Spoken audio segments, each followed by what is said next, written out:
Welcome, my friends, to the Quay Radio Hour, your home for free and critical thinking, and I'm your host, Mike Williams. Tonight, my very special guest is Bob Shroyer. Bob is a local North Carolinian anti-geoengineering activist, and he also runs the global air, water, soil safety website, GAWSS.org. My discussion with Bob was wide-ranging as we focused on the challenges local activists encounter in their efforts to wake people up to the geoengineering agenda and the ensuing consequences to humanity. And to kick our conversation off, I asked Bob to take us through his journey in life and how he became an activist after a very lengthy corporate career. And here is what he had to say. So, Bob, thank you very much for coming on the show. And I wanted to bring somebody, an activist, on the show that is involved in geoengineering at a grassroots level. Because there's a lot of folks that are waking up to what's going on in the skies. And once they do wake up, what happens is many times they don't know who to speak to. They don't know who they can talk to about this. And also, I mentioned to one activist on Facebook, I said, we really have to make folks understand that we have more than 5 geoengineering experts worldwide. A lot of times folks tend to focus on the big names, and they don't realize that there are a lot of folks doing a lot of hard work and a lot of good work locally. And I do believe one of the ways that we can stop this is by getting the local activity really engaged. So, and you're one of those people. And what I'd like to do is just to get started with things, because you're a first-time guest on the show, is perhaps if you can just give us a little background on your journey in life and how you ultimately ended up being a geoengineering activist. Okay. Well, thanks, Mike, for having me on this show, because I listen and watch a lot of shows on the Internet related to geoengineering, the financial collapse, and what have you. So it's actually fun for one time to actually be the interviewee, I suppose. So anyway, I appreciate that. I guess my life has pretty much consisted of, growing up, working in corporate America for 30 years, eventually getting out of corporate America right after, in the early 2000s, as many people had been affected by changes in the industry at that time. I then joined my wife, who was engaged in a craft industry, fiber arts industry, where she was making tools, and she was making very small things, and I joined her, and we started to upgrade the whole approach to the tool-making business, and we ended up actually becoming number one in the industry, which is very interesting when you're essentially working out of your house. Yeah.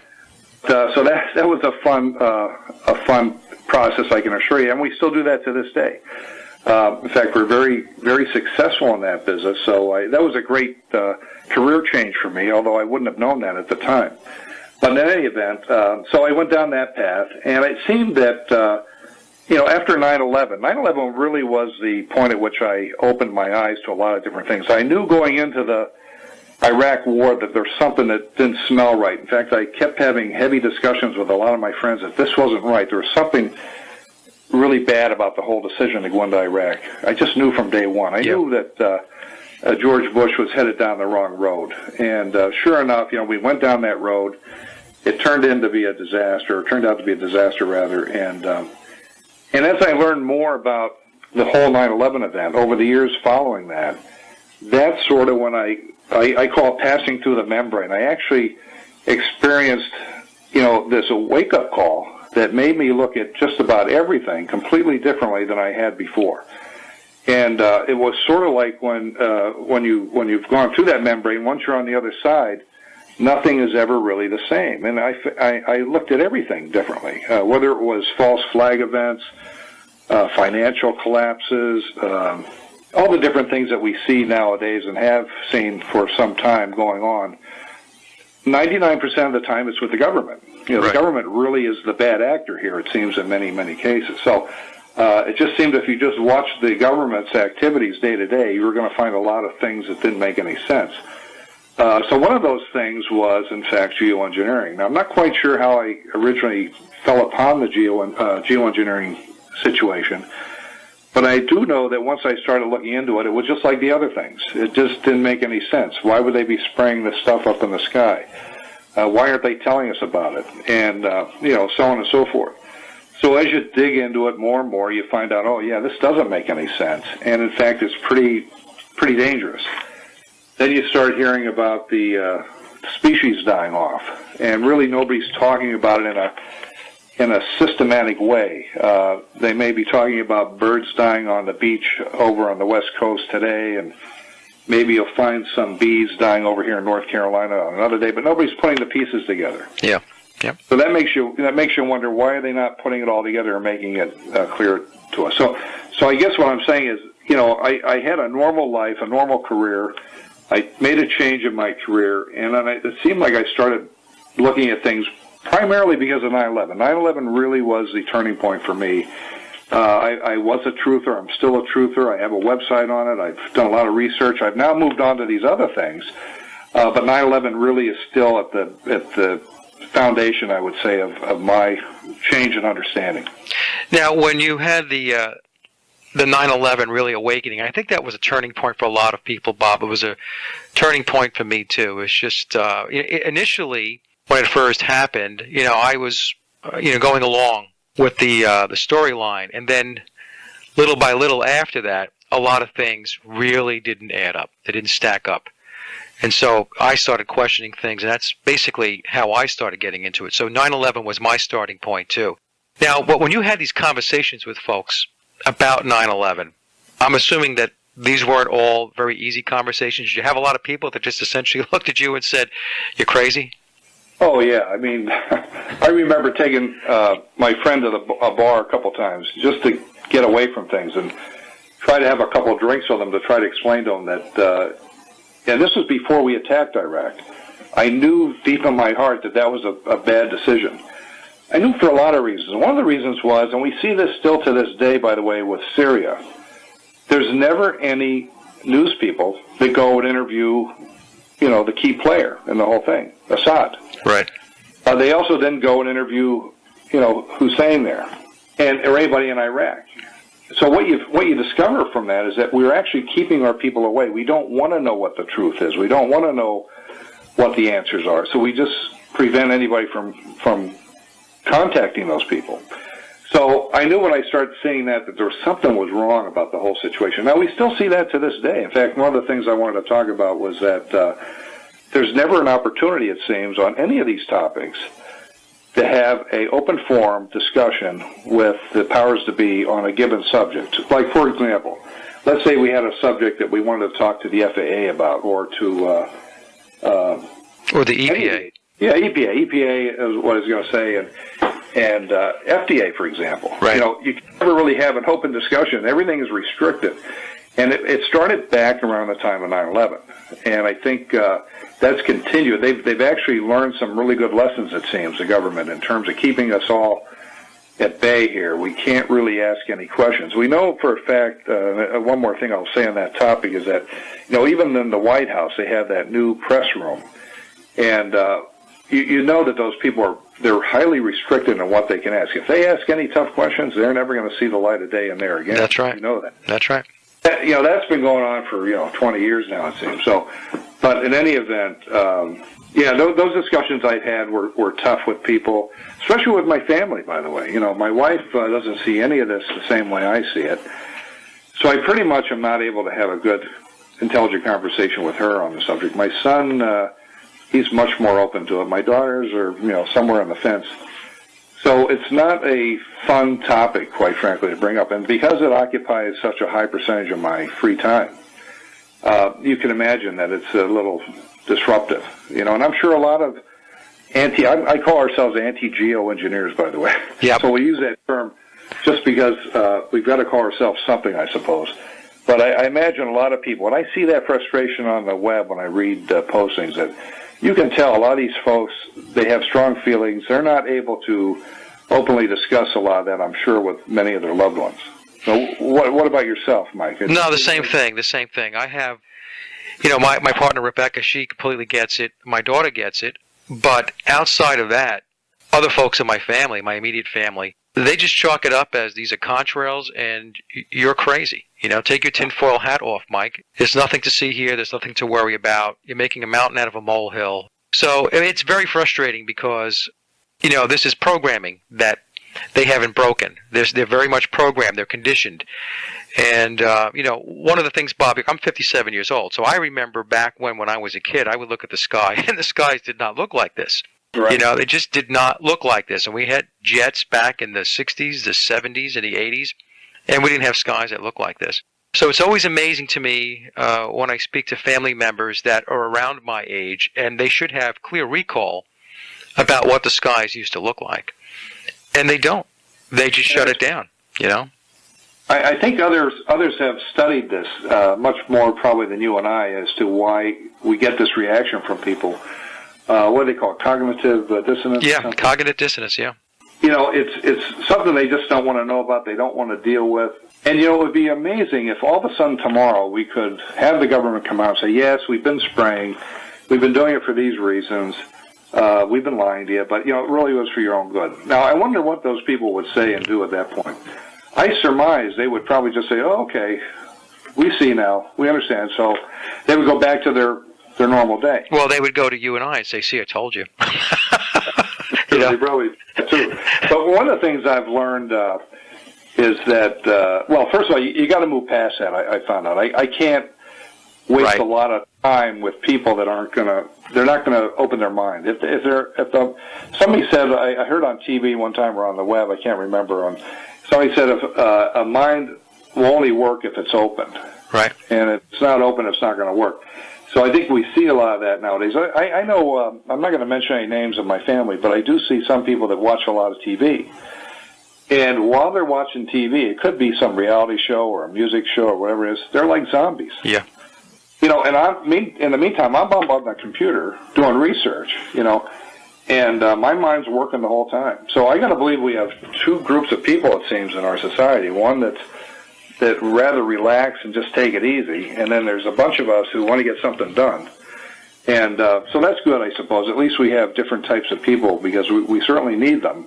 I often think that we're the last guards on the road to hell. If they get past us, there's no stopping them.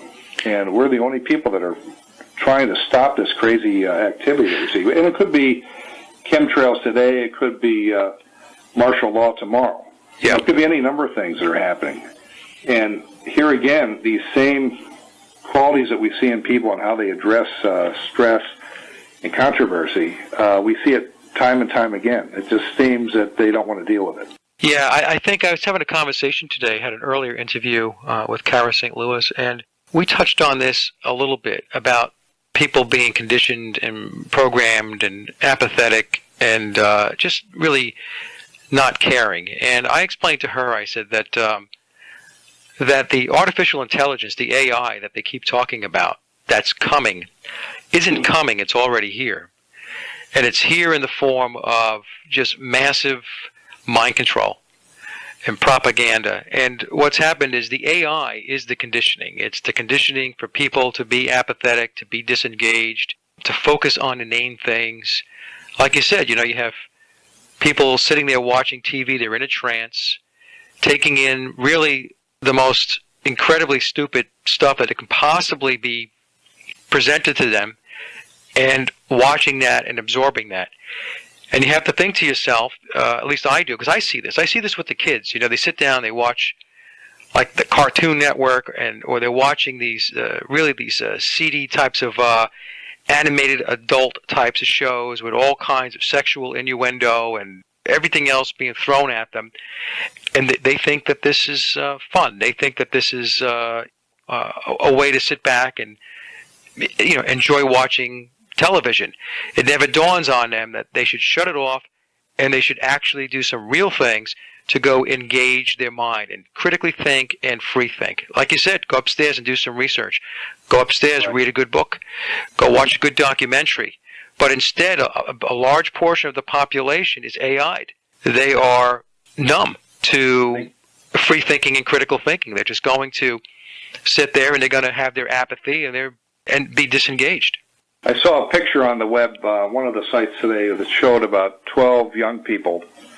They looked like junior high or maybe high school people, but they were sitting on benches at a museum, and there were some very historical paintings in the back. I'm sure I didn't know what they were, but they were something in Europe.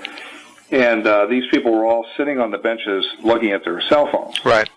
And here they were. This was a class trip, apparently. They got off from school to go to this museum. And that's what they were doing. You know, they weren't looking at any of the pictures. Now, of course, maybe the pictures were a little boring. Who knows?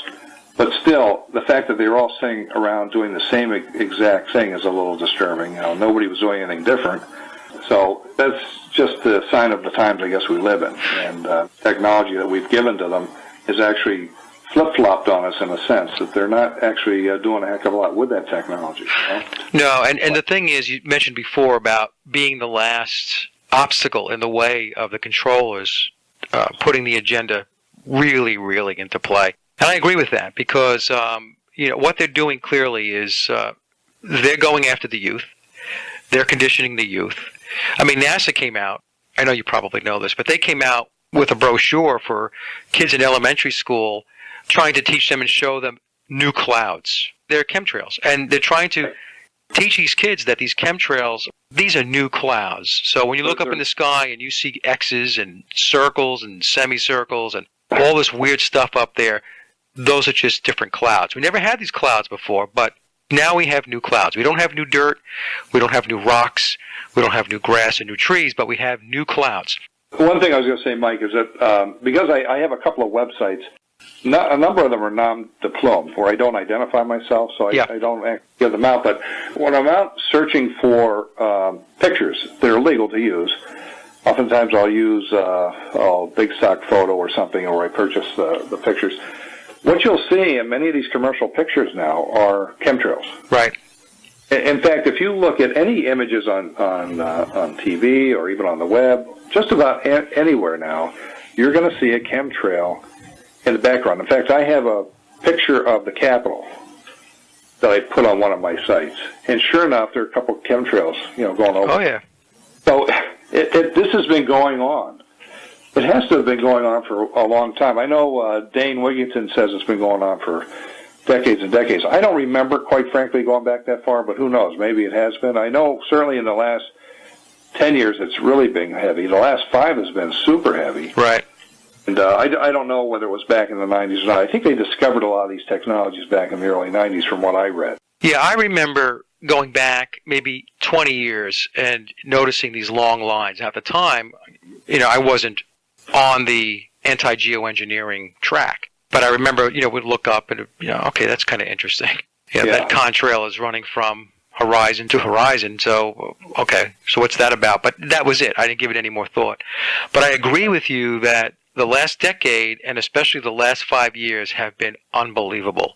Just unbelievable. Right. Now, I tell folks all the time, Bob, being here in North Carolina, because I'll speak to my friends, do the radio shows, and they'll say, so Mike, how's the weather there? I said, well, it would be good. I said, if it wasn't for the fact that we're completely saturated with aerosols. Well, the other day, I don't know when it was on a weekend. I think it was not this past Sunday, but the Sunday before.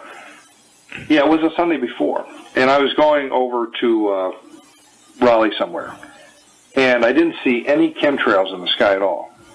And what day was that? That was a holiday, I recall. But in any event, maybe it wasn't a holiday, but it was some day that it was clearly a Sunday, and they must have given the guys a day off. There are no chemtrails. There are no contrails. So I wish I would have had a few of my friends with me right there to point out to me where those contrails were on that day, because I could show them my app on my phone, which is planefinder.net, I think it is. Yeah. It shows you all the aircraft that are up there, so we know they're up there. So why would they on that particular day not have any contrails at all, if they're in fact contrails? And you and I both know they're chemtrails. Right.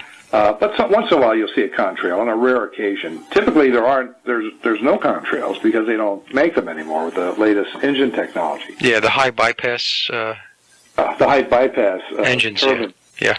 It's just kind of interesting when you see that. I always try to point that out, but again, if my wife's in the car and I point that out to her, she'll give me the eagle, the dirty look, so I don't want to get up with her.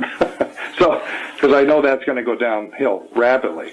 But I think if you're with somebody who is maybe a little bit more open-minded on that subject, that's a good time to point out to them that, hey, I don't see any contrails up there today, where did they go? And then show them all the planes that are up there. If you happen to have your phone with you, you can show them the planes are overhead. Yeah. But one of the things I wanted to point out was why is this geoengineering, dangerous? As you mentioned in the beginning, I'm a newbie at this. I'm not a highly experienced professional that's been looking at this for a long time. But, what I do see is I take note of all the species that are dying off. And whenever I see that happen, I try to contact the scientist who is named in the article as being the person in charge of investigating that species die-off. And I have a list on my website. And what I always find, whether it be with Alzheimer's, it could be an Alzheimer's doctor as well. But oftentimes it's birds or bees or what have you. They never, ever, ever recognize the possibility, of aluminum coming from chemtrails as being the cause. What they'll end up telling you is that, the birds all starved to death. Okay, why did they starve to death? Well, their food supply probably died. And why did their food supply die? You have to go back. It's like, going back to a science class and trying to figure out what's happening. You and I probably can get to the answer in about 3 milliseconds. But you have to drag these people back, and then it's like pushback the whole way. What I've figured out from all that is that these organizations, these universities, these scientists, we certainly know the weathermen have been gagged, but anybody who's getting funding from the federal government, right, whether it be through their employer, their university, they're getting grants, let's say. I'm assuming, I've never seen the document, but I'll bet you because of the reactions I see from these people, is that there's wording on those agreements that they are not to discuss geoengineering. Now, how that's phrased, I don't know. But there's some theme that just carries through all these discussions. I even had a couple discussions with pilots, a pilot that I know, and another pilot that I didn't really know, although I dealt with him. He was a 9/11 Pilots for Truth guy. I don't want to mention his name here. I don't want to ruin his business, because I really respected the guy. I thought he did a great job. But you can't believe the conversation I had with him. And here's a guy that's a 9/11 truther, and I could swear by the discussions that we were having that he was being gagged as a pilot. Yep. And I think the pilot's licensing situation, I think the grant money, all these documents from the federal government, somehow or another, wherever there's money involved, they are being gagged. Now, have you heard of that before, Mike? Yeah, there's no question in my mind that they're being gagged. It's. I saw some clips, and you probably saw the same clips, where a weatherman will explain to the audience that this is chaff, or this is these are contrails, and clearly, anybody with a half a brain in their head is watching this television and saying, "What are you talking about? That plane is spraying stuff every which way from Sunday." So there is a gag in place, Bob. And the thing is, what goes on is they hold their jobs over their heads. So if anybody says anything that sounds like a quote-unquote conspiracy theory, at the very least they're going to be called into the office, right? They're going to be saying, "Hey, Dave, could you come here for a second? What are you talking about? Chemtrails? Are you a conspiracy theorist, Dave?" We don't want that kind of talk in the office or in this agency or this institution, whatever it may be. We don't pay you to do those types of things. So, you need to get back to business. And if you talk about this stuff again, it could be a problem. And so what happens is, everybody's got to put food on the table. Everybody's got to pay a mortgage. They've got kids and, whatnot. And so this is what they do. They apply the economic pressure. It's basically, economic terrorism that is pushed upon these folks. And, what are most people going to do? Are they cowards? But somebody can say, well, they should talk about it anyway. It's just a job. Well, you know what? It's a lot more complicated than that. So I understand what they're going through. That's why we don't see a lot of whistleblowers. And if you're a high-level whistleblower, then you can have a real problem. You could possibly just disappear. Right. Find you dead someplace. Now, one of the things that we really need to get, we've got to get a copy of one of these agreements. It doesn't matter whether it's, the weatherman we're talking about or whether it's a scientist who got a grant.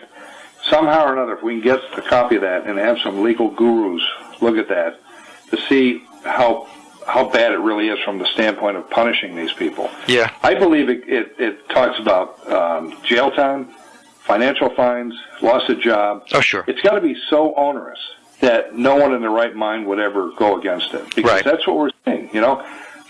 These pilots. I knew this pilot, and I cornered him. I said, "Hey, why are you guys spraying that stuff up there?" He said, "What spray?" I went outside and I said, "Look up there right now." He said, "I don't. That's a contrail." He said, "Now pilots know that they're not contrail." Exactly. Well, here's this guy lying to me. Same thing with the guy from 9/11 Truth who said he wanted me to go up. He said the only way he believed that was a chemtrail was for me to go up and capture some of the toxic spray somehow with some device and then bring it down and have it tested. And of course, I'm not going to be able to do that. Well, that's an easy way to do it, right? Because he knows you can't do that, so that's going to basically bring the conversation to a halt. But the other thing is that a good pilot would know everything about his plane at all times, even though they don't have rear view mirrors on their planes, I'm sure.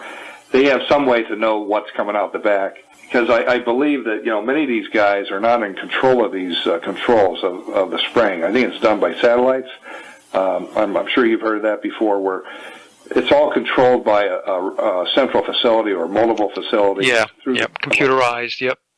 Yeah, so they're not really, there's no pilot in the American Airlines plane throwing a switch saying, okay, spray on, spray off. That's a bunch of bull.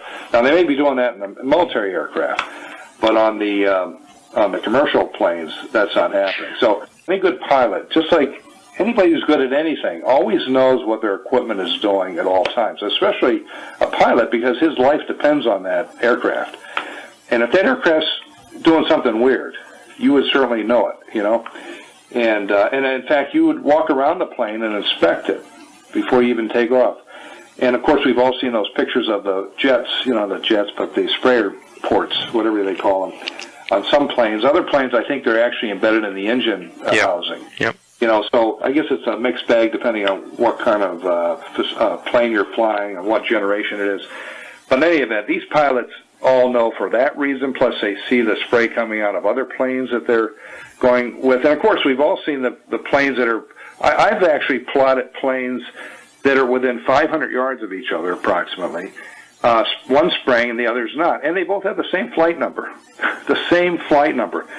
Now, I called FAA on that and said, hey, how can you guys have two planes within 500 yards, both commercial aircraft, one spraying, the other is not, and they both have the same flight number? And what I discussed, and by the way, they said, oh, we don't control that. That's what the FAA guy told me on the helpline. That's controlled by the airlines. So I said, so if one of those planes went down and crashed, I said, which one would you believe it was, since they both had the same flight number? He said, oh, the air traffic controllers would know that. And that was a really bad answer, I thought. Yeah. Well, what it is, if you've ever noticed it, there's two planes oftentimes. They'll be going from Atlanta to Washington, D.C., let's say, and they're within a few hundred yards of each other. They both have the same number. One's spraying and the other isn't. I'm not quite sure why they do it that way, but in any event, once they get to Washington, one will go to Dulles, and the other one disappears. And why do I say he disappears? He fell off my tracker. So I don't know where he went. He might have gone to an Air Force base right there. Yeah. What I've noticed is I have a great pair of Celestron binoculars, and I'll take them out and I'll take a look. And many of the planes that I see spraying are windowless, and I believe that they are military. And a lot of times, what I've noticed, well, many times I should say, I see the planes flying in North Carolina for the listeners, so you can get a reference here, flying from the south heading north. Occasionally you'll see a plane going north-south, but a lot of times they're coming from the south and heading north. And I've actually seen them fly 3 or 4 across. I'll take my binoculars out. I don't see any windows on these planes. These are great binoculars. And I've come to the conclusion, I can't verify this, right, but I'm wondering, Bob, if these planes are actually even manned, or are they drones? In other words, they're being flown remotely. They're being flown remote-controlled, and with no pilot in them, and their whole purpose in life is to aerosol spray. Right. I think you're right. In fact, I think there were photos taken out in the Southwest at some airport where they found a bunch of Delta aircraft that were windowless, but the windows were painted on the outside, and a really bad job at that, as I recall. But I think you're right. Now, what's interesting about the example you gave, I've never seen 4 flying abreast like that, although I'm sure they have. I have seen 2. and it is very strange. I've even seen planes coming in from Europe, and they're spraying, and it makes you wonder, were they spraying the whole time they were coming over the Atlantic? And I don't know, of course, but, so it's just a very strange case here that we see with this spraying activity. One of the things that I wanted to do and set up teams to go do some of these things was to get the real straight information in terms of, first of all, how are those engines working in most cases? Are they, in fact, spraying it out, as I've seen in some videos where they spray it into the engine compartment, but it doesn't mix with the fuel. It just is ejected from the engine housing with the exhaust of the fuel. That's one way. The other way is where they actually eject it out of the aircraft through these sprayer ports. But, those kind of details, those are the kind of things I like to know about so that we actually know what we're talking about. Yeah. How do these things work? Are there big tanks in the belly of the plane that hold the chemicals, or is it mixed with the fuel? These are all things I don't absolutely know the answers to. Maybe some people do, but I think we need to really get to be as knowledgeable as we can about how these things are working. I think it will help us a lot as we go down this path of trying to figure out what it is and how do we stop it. Have you done any work, Bob, on any investigation into why they spray? I know that they supposedly spray to reflect the sunlight, but I also have my own opinion that I think it's a more sinister thing than that. But let me just touch on the fact of the reflecting of the sunlight, for example. I posted an article the other day on one of these sites about, when you go to the beach in the summer, and you live here in North Carolina, so I know you go to the beach like the rest of us do, since we have such great beaches here. And when you go to the beach, you put a beach umbrella up, okay? Now, if you want to protect your skin, you put it up pretty much when you get there at 10 o'clock or whatever, 11 o'clock. And you don't want to be in the midday sun without any protection, right? So you put that umbrella up. So why is it that I see these planes, and you see them too, I'm sure, why do we see them spraying in the late afternoon after the sun's already gone by? And my theory there is that they actually want to allow us to get heated up from the sun, which is overhead at noontime, and then they put a blanket on us at the end of the day to try to hold the heat in. Yep. So that's my theory there is that I think it's a bunch of bull, okay, that's reflecting of the sunlight. Now, there is a haze that we see up there, and that haze is pretty much up there all day long. And that, in fact, could have some reflectivity qualities to it, I'm not sure. But it's certainly not like a thick blanket, and it's certainly not heavy cloud cover. So it is a little strange, and I suspect that there are some other reasons there. And, of course, once you go down that hole, this is like another passing through the membrane example. When you start going down this path, if we didn't lose a lot of people before, you'll start to see them, you'll lose them as you go down that path of why are they doing it. If it's a sinister reason, which it could be, it's a tricky path that we go down, Well, I know a lot of people complain about having lethargy, cold symptoms, allergies, aches and pains, and feeling out of sorts, if you will, on days where they spray, especially days where they spray heavily.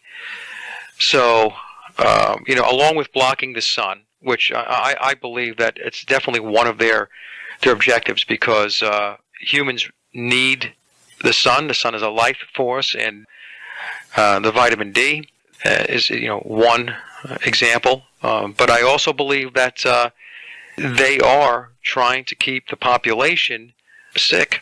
And there's a whole other set of things that attach to that, right? We could talk about the pharmaceutical industry and so on and so forth. But let's take that point a moment and just examine it more carefully. For example, the other day I did an analysis on how many flights there are in the world every day. There's 100,000 flights every day across the world. Believe it or not, that's a big number, 100,000. And then I backed off of that as to, I assumed that about a third of these commercial aircraft are probably equipped to do spraying. It could be higher, but let's assume it's a third. Because I do see planes that don't spray. Yeah. So I'm going to assume that they're not all equipped to do that for whatever the reason.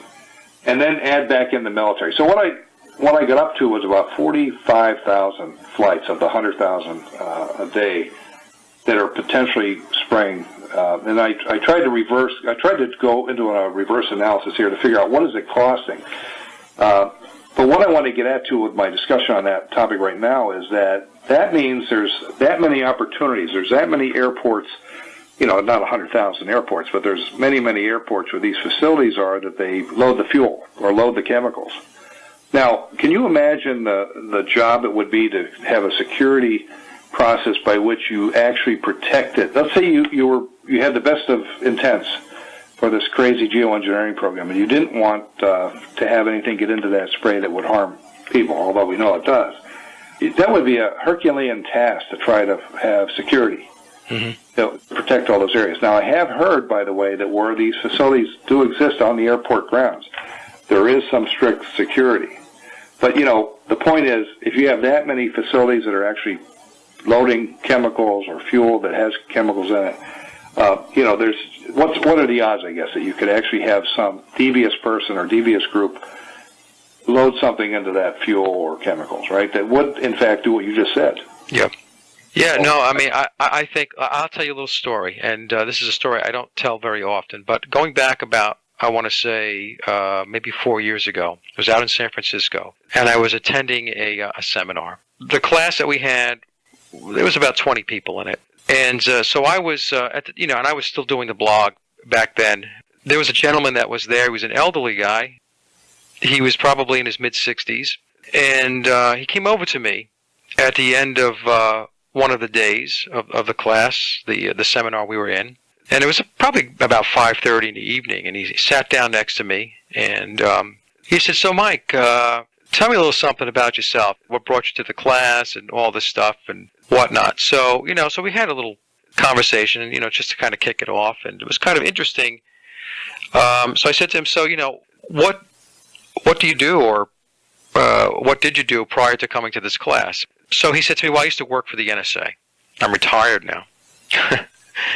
So I said, "Well, that's kind of interesting." But I had the whole sense, Bob, as I was speaking to him, that he knew what I was involved in. He knew I was involved in that blog, and so I mean, I'm not stupid. The guy comes from across the room. He's sitting across the room the whole time, and then he comes over at 5:30, and he sits down next to me. And he wants to have a conversation. So I'm like, okay, that's fine. So I wanted to see if I can leverage this discussion with him. And so I said to him, "So you're retired from the NSA?" He goes, "Yeah." I said, "Oh, okay." So I said, "Well," I told him I did this blog, and he was like, "Oh, okay." He goes, "What types of things do you get into?" So I told him. So I said, "Look, I have a couple of questions for you." I said, "Would you mind answering them?" He says, "Well, I can answer what I can answer."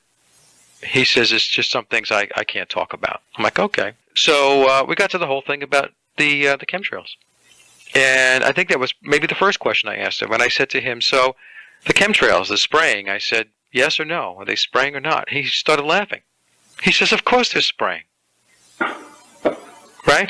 So I started laughing, and I said, "Well, there's a lot of people," I said, "that think that, it's just contrails." And he just, continued to laugh. So I said to him, and this was very disturbing to me, right? So I said to him, "So what are they doing up there?" He says, "Well, they're checking dispersal rates." So I said, "They're checking dispersal rates? Dispersal rates for what?" So he said, "Well, for warfare." And he was talking in terms of biological warfare. And he said to me that, now, the people listening to this could be saying, "Well, Mike, this guy may have been pulling your leg." Maybe, okay, but I know somebody else who's done some very deep research into this that backs into what this gentleman told me 4 years ago. And he said that they have the technology down to where they can affect specifics within DNA. This is what he told me 4 years ago. So in other words, if they wanted to target a specific group of people, specific types of, I guess, DNA configurations. I'm not a scientist on this stuff, so please bear with me. He said that they can do that. So I looked at him and I said to him, I said, "You realize," I said, "that's complete lunacy, right? You realize that this is just craziness, that it's gotten to this point." I said, for what purpose? For what purpose would you push the envelope to that degree? And he said to me, "Look, Mike," I swear to God, he said this to me, Bob. I could not believe it. He says, "Mike, look, there's too many people on the planet already." I looked at him. We've heard that, of course. Yeah. So, but the point you're raising there, interestingly enough, just yesterday, I think it was, the Seattle area. I don't know if you saw this. They're going to spray their gypsy moths, and I know what a gypsy moth is. I had them up in Massachusetts when I lived there years ago. It was nasty. In fact, my wife was pregnant with our first child, and she actually had to leave the area because what I'd have to do at the end of the day, every day I'd come home from work, I'd have to spray the side of the house I'd hose them off, first of all. They'd be covering the outside of the house, these gypsy, they weren't moths at this point, they were caterpillars, but they called them gypsy moths. And then I'd have to hit them with, some toxic chemical to kill them when they were on the ground. And that went on for, a couple of weeks. But anyway, out in Seattle, they're going to spray a bacteria. I saw the article the other day. They're going to spray the whole area with a bacteria that's supposed to attack the gypsy moths. Now, of course, that bacteria is going to affect the people, too, that are underneath the plane. So I thought that was pretty crazy, and some people were objecting to it, but it almost sounded like they were going to let it go. So can you imagine? They're now going to spray insects. Years ago, we used to have a truck, I think, up in Massachusetts. He would go around with a sprayer on the back of a pickup truck, and they would spray for mosquitoes. And we hated that, when they did that, too. But they did it. And I think nowadays that, of course, would be prohibited. This was back in the 70s. And but now out in the Seattle area, they're going to be spraying for gypsy moths from a big tanker. Yeah. Oh, yeah. They have been spraying since the 1950s. In fact, I have an alternate YouTube channel where basically it's not radio shows. I find very interesting clips, and I kind of tuck them away. It's like having a little closet, a little file cabinet where I can put stuff if I ever have to go back and have some source information. But there was a 1952 Navy film that was made, and it was declassified recently. In fact, I put it up on my YouTube channel back in October of 2015. And it was the U.S. Navy's plans for offensive biological and chemical warfare. It's like a 15-minute clip, and all they talk about, Bob, is spraying. And they talk about how important aerosols are to warfare.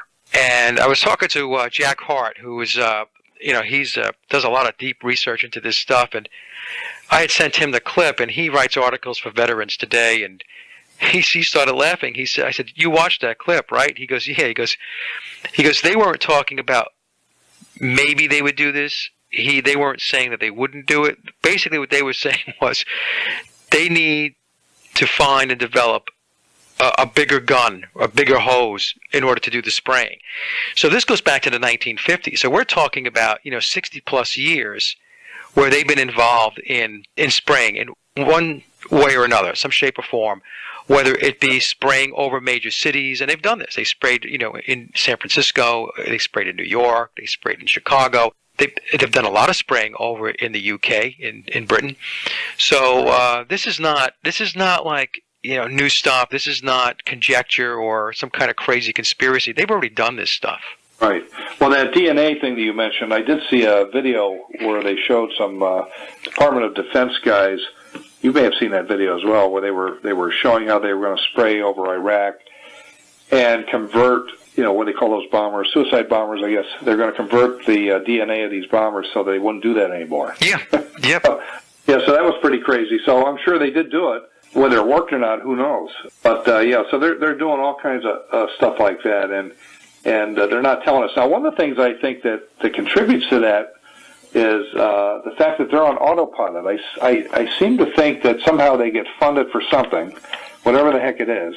Of course, the Congress is so bad that they don't really dig into anything anyway. But even if they did, they wouldn't go into that level of detail to go check into these things and to see what's happening. So I tend to think, and geoengineering I think is in the same category. It's on autopilot. At some point in the past, they did something. They made a decision to go do something, and it's been running on autopilot. The other thing I believe, and one of the points I made in my article the other day was that it's costing us, I believe, anywhere from $500 billion to $1 trillion a year to run geoengineering. And I could be off, but that's a lot of money, given that our budget's $3.3 trillion, excuse me. So if you've got a $0.5 trillion to $1 trillion of funding, it's certainly not in the budget. Right. You won't find it in the budget anywhere. So where's that money coming from? And I believe that money is coming from the nation's credit card. It's just printed. basically they print that money, and that goes into our debt. And that's why our debt has gone up to $19 trillion during the Obama administration. It went from $5 trillion to $19 trillion from the time George Bush went into office till now. Yeah. And most of that has been under Obama. And that's only the number that you can actually count that that we can kind of find on the books. Right. There's a whole lot of stuff that's going on off the books, and that never makes it on somebody's computer screen with regard to the quote unquote the government. And the reason why a lot of these not a lot of them, but essentially why all of these politicians don't talk about this is because what people don't realize is that in this global structure, this worldwide structure, the politicians are low-level flacks, and they're there as a veneer to give the impression that you have government, that you have representative government, and they're there to represent you. All of this stuff that's taking place with geoengineering as an example, the spraying, this is all shadow government activity. This is all covert black ops activity. Right. And, if you're a congressman or a congressperson, you're not going to step up to the plate and start talking about this. Because if you do, they're going to tell you to shut up.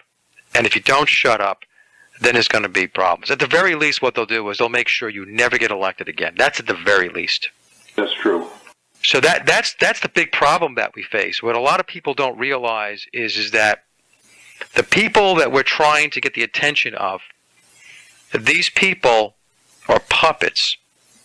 They're paid and bought, and they have been told what it is they can talk about and what it is they can't talk about. And that's the dilemma that we have. At least that's, from my perspective. I don't want to sound like doom and gloom here. It's because somebody could say, okay, Mike, well, is it game over? What do we do?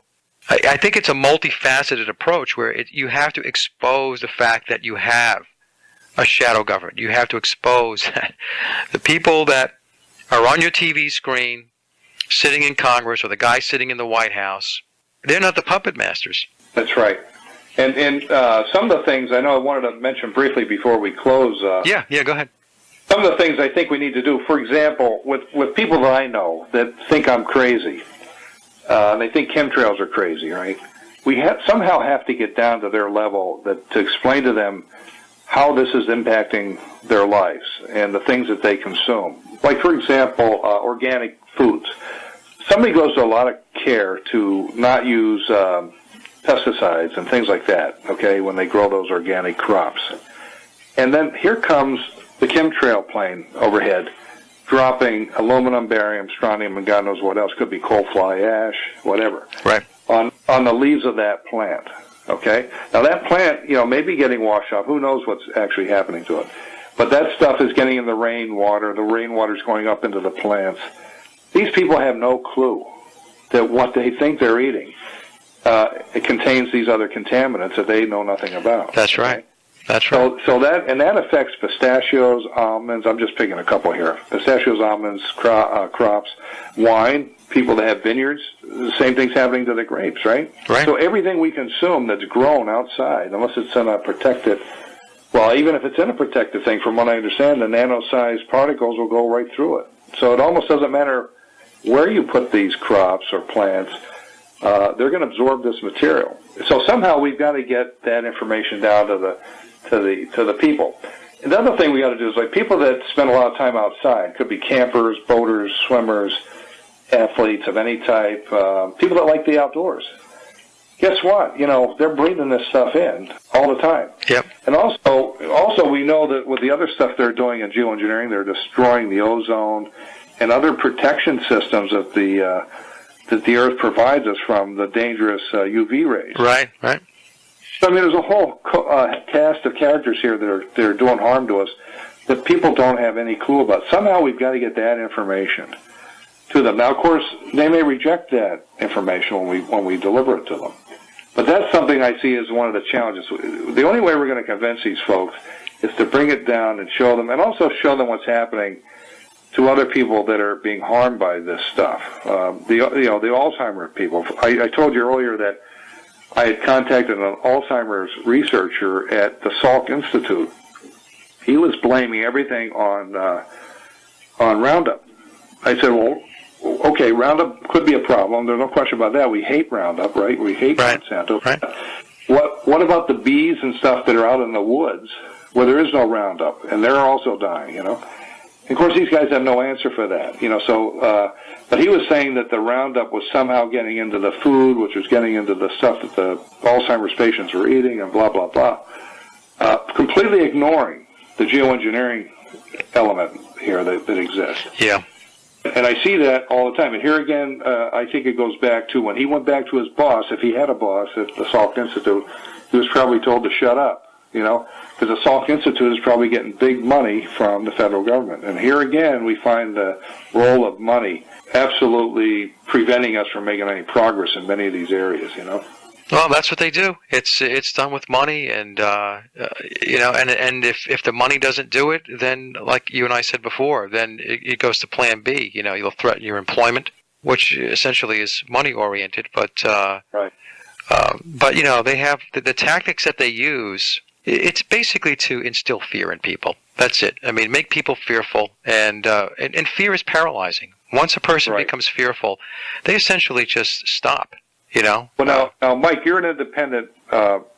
You work for yourself, right? Yep. Okay, so do I. So I noticed one of the things that, as I got into this, I didn't really care what anybody thought, and I didn't have to care. It was much different than when I worked for corporate America. Right. I used to work for ABL, for example. Last thing I want to do is run through the halls of ABL and tell them about chemtrails if I know that there's pressure coming down from management that, hey, we're not talking about that stuff, And of course, at the time I worked there, I didn't even know what a chemtrail was. But I imagine people have to worry about that with their employers. So I think, you and I, we work for ourselves. We don't really care what other people think, I'm sure, in terms of this whole issue. At least I don't. And so that allows me to stretch my wings. I don't really care what they think. But how many of those, like ourselves, are there out there? I know there's a lot, but there's still a lot of people that are employed, and that's one of our barriers here as well. They may think one thing privately, but they're going to be very careful in how they express that. Well, I mean, that's exactly right. I mean, I spent 32 years in the corporate world too, Bob, and I know exactly what you're saying. You can't walk around talking about this stuff because, first of all, these multinational corporations they have large government contracts. If somebody's out there going off about this stuff, it's just not going to fly. They have guidelines with regard to your conduct while you're employed. Those guidelines say that you can't engage in certain types of activities or certain types of speech. In other words, if you engage in behavior outside of your job that can negatively impact the company, that is grounds for that company to let you go. Right. So you're absolutely right. This is what's hanging over people's heads. Now, I have my own practice now, yes. So that gives me a lot of flexibility to be myself. But there's a lot of people that don't have the situation that you and I have. Well, let me give you another example. I do have a partner, my wife, in my business. So what I can't do, I'm restricted, and I understand that. I'm restricted from discussing this with my customers or our customers. Yeah. And I accept that because I can't impact her status either as a regular person. If she's partnered with me and we're saying this to our customers, there's a risk that we might turn people off. So right. When it comes to our own customers, we do have to be careful there. But other than that, I'm going to speak to anybody I want outside of that customer relationship situation. But right there, you can see that there's still a connection for even guys like you and me that we have to still worry a little bit. But I think the average worker has to worry a lot, unfortunately. And the other thing I noticed the other day is that people that work in an office who may not have access to the internet in the way that I do throughout my work day. I can watch things on the internet while I'm working in my shop, so I'm not restricted in any way in that sense. What I'm getting at is I think these other folks have less time, quite frankly, than people like I do, because I can multiplex and do multiple things at the same time, whereas they probably can't.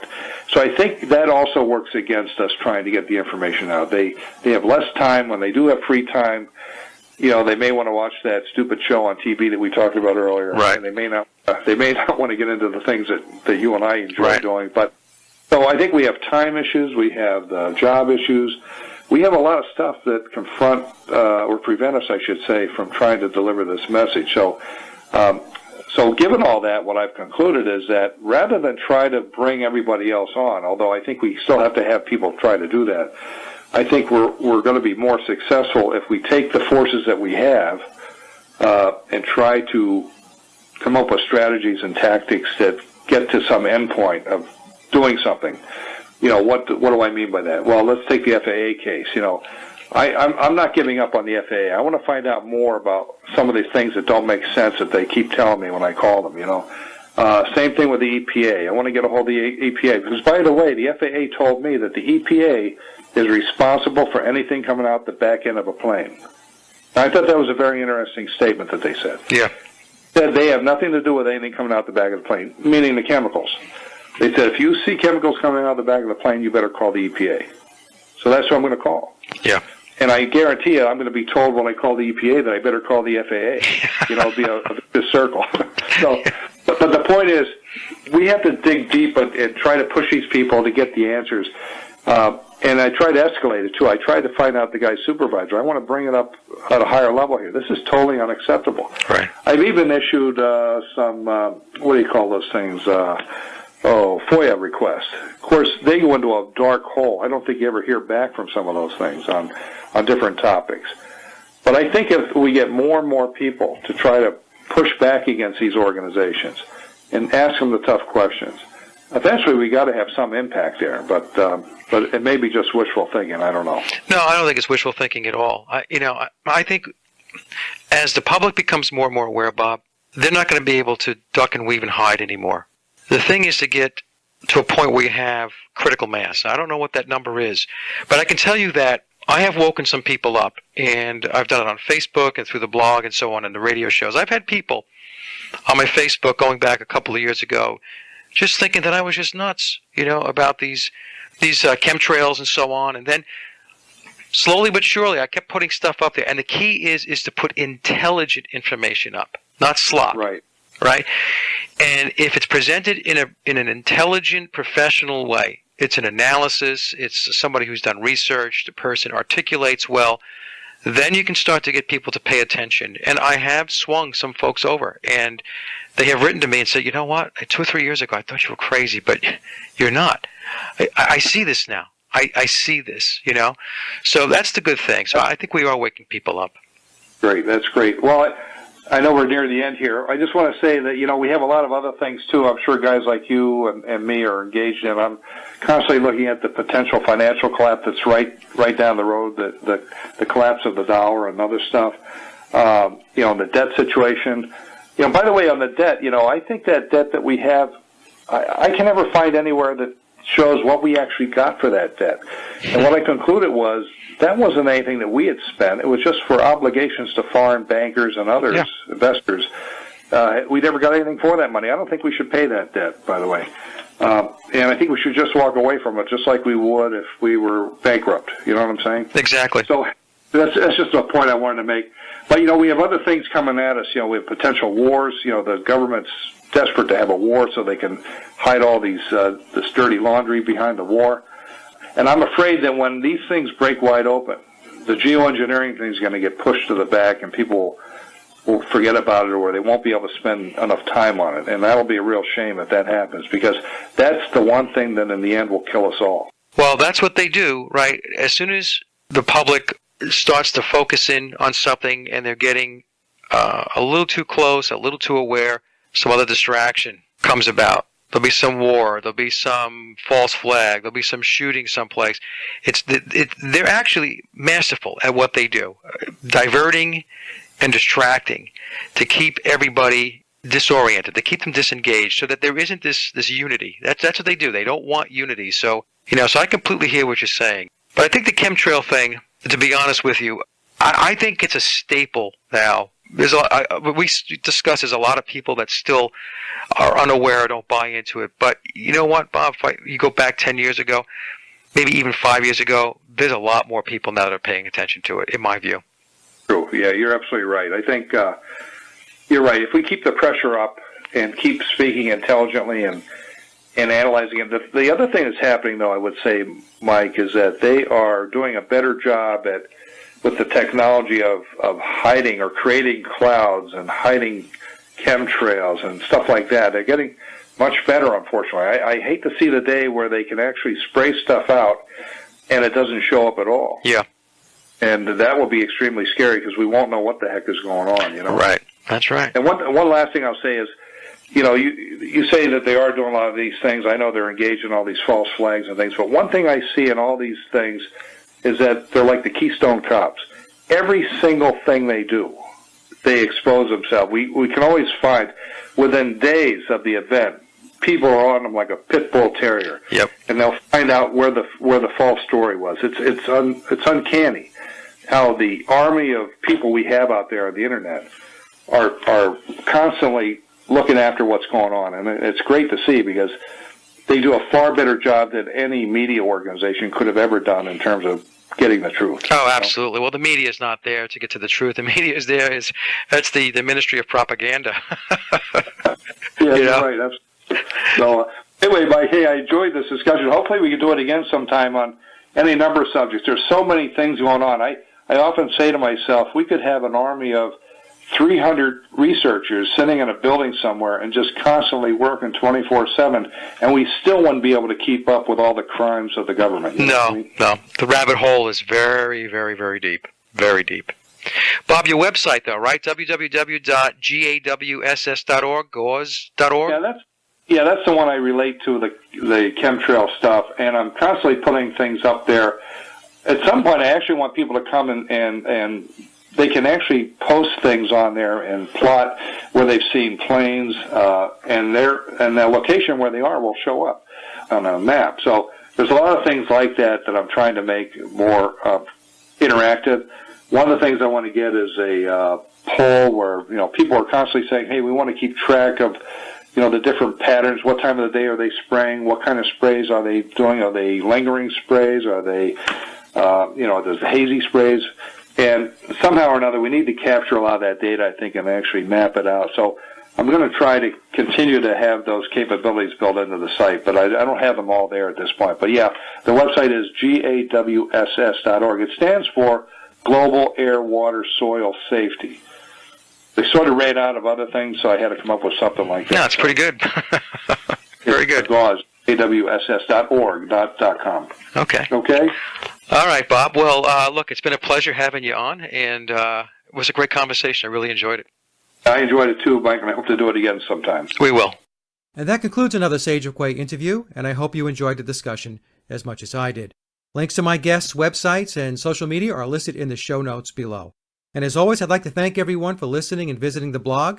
You can get to the blog by typing in sageofquayradio.blogspot.com or simply head over to our hub website at sageofquay.com. Also, if you get a moment, please visit laboroflovemusic.com to listen to my album, Leaving Dystopia. And remember, live in truth and always serve creation. It's really that simple. See everyone next week. Be safe, enjoy, and God bless.